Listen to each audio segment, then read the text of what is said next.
لە سەدەی 21ەمدا شەڕ و ململانێ سەربازیەکان بە شێوەیەکی بنچینەیی دەگۆڕدرێن، بە تایبەتی لە ژێر کاریگەری گەشەی خێرای تەکنەلۆژیای فڕۆکە بێفڕۆکەوان کە درۆنیشی پێدەوترێت.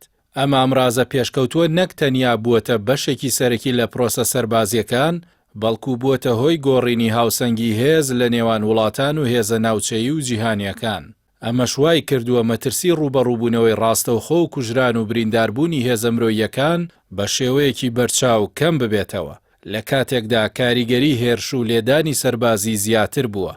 لە جەنگە نوێکاندا بە تایبەتی لە نێوان دەوڵەتانی پێشکەوتوو و لە ناوچە جێناکۆکەکان درۆن بووەتە ئامڕازێکی دیاریکراو بۆ چاودێری و تێکدانی سیستمەکانی پاراستن و لێدان لە ئامانجە استراتیژیەکان.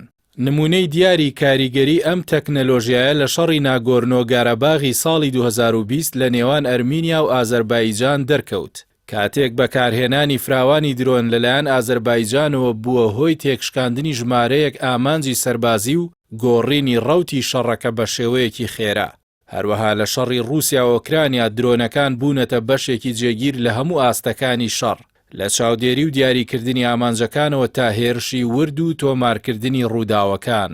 شارەزایان دەڵێن لە کاتێکدا بەکارهێنانی تەکنەلۆژیای درۆن بە شێوەیەکی خێرا گەشە دەکات، جیهان ڕوبەڕووی پرسیارە ئەخلاقی و یاساییە گرنگەکان دەبێتەوە.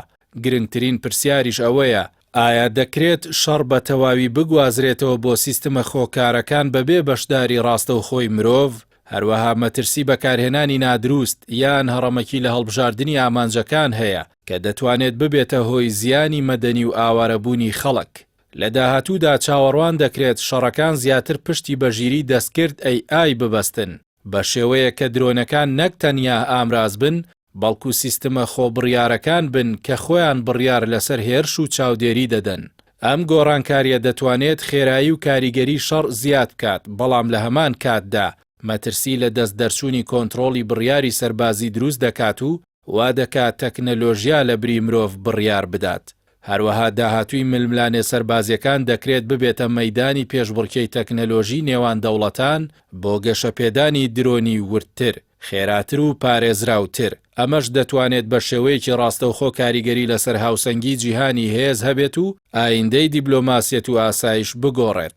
بەم شێوەیە درۆن یان فڕۆکەی بێفڕۆکەوان بووەتە یەکێک لە بنەماسەرەکیەکانی شەڕی نوێ، بە جۆرێک ڕۆڵی تەنیا لە یارمەتیدانی سوپاکاندا نییە، بەڵکو لە دیاریکردنی سەرکەوتن یان شکستی هێزە سەربازیەکاندا بووەتە فاکتەرێکی استراتیژی گرنگ.